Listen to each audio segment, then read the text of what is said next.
You have heard that it was said, love your neighbor and hate your enemy. But I tell you, love your enemies and pray for those who persecute you, that you may be sons of your Father in heaven. He causes his sun to rise on the evil and the good and sends rain on the righteous and the unrighteous. If you love those who love you, what reward will you get? Are not even the tax collectors doing that? And if you greet only your brothers, what are you doing more than others? Do not even pagans do that? Hearing that Jesus had silenced the Sadducees, the Pharisees got together. One of them, an expert in the law, tested him with this question. Teacher, which is the greatest commandment in the law? Jesus replied, Love the Lord your God with all your heart, and with all your soul, and with all your mind. This is the first and greatest commandment, and the second is like it. Love your neighbor as yourself. All the law and the prophets hang on these two commandments.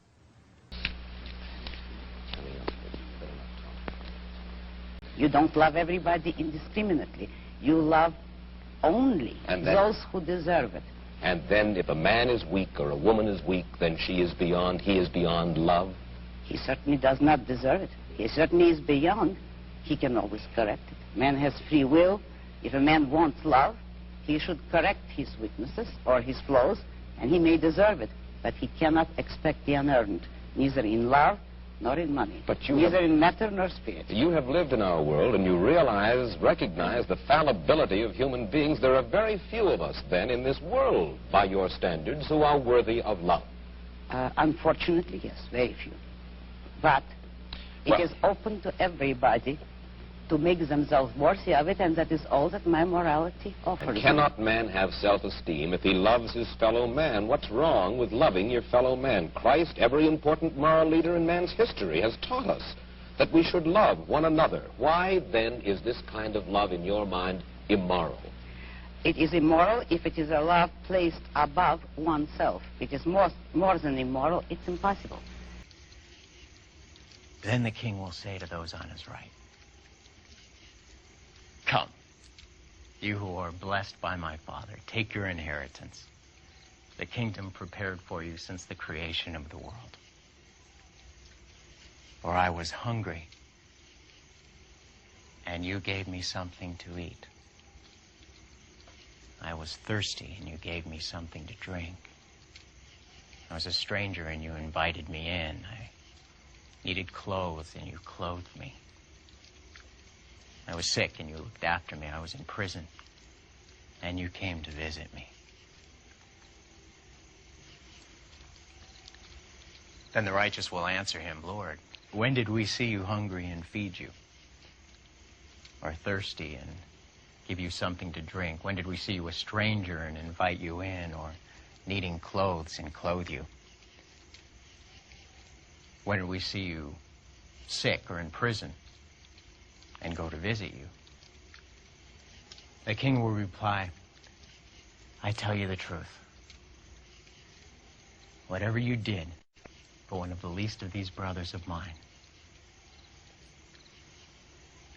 you did for me. Then he will say to those on his left, Depart from me, you who are cursed, into the eternal fire prepared for the devil and his angels. For I was hungry, and you gave me nothing to eat, and I was thirsty, and you gave me nothing to drink. I was a stranger, and you did not invite me in. I needed clothes, and you did not clothe me. I was sick and in prison, and you did not look after me. When did we see you hungry, or thirsty, or a stranger, or needing clothes, or sick, or in prison, and did not help you? He will reply, I tell you the truth. whatever you did not do for one of the least of these, you did not do for me.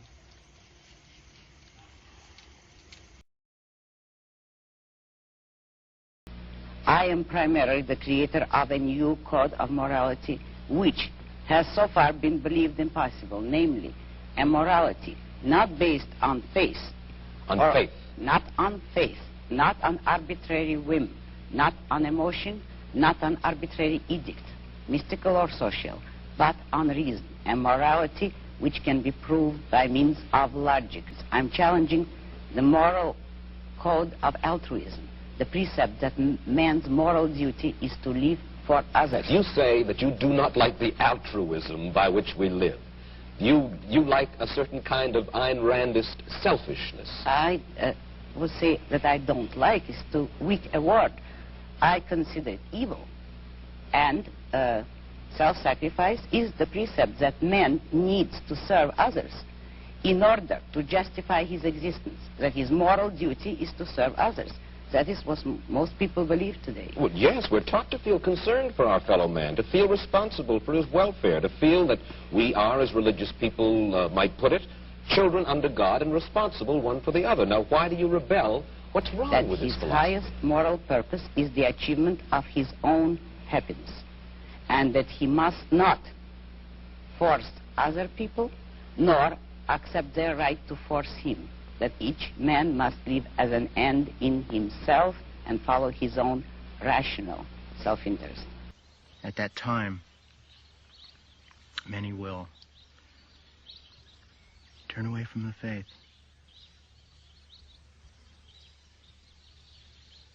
And will betray and hate each other. And many false prophets will appear and deceive many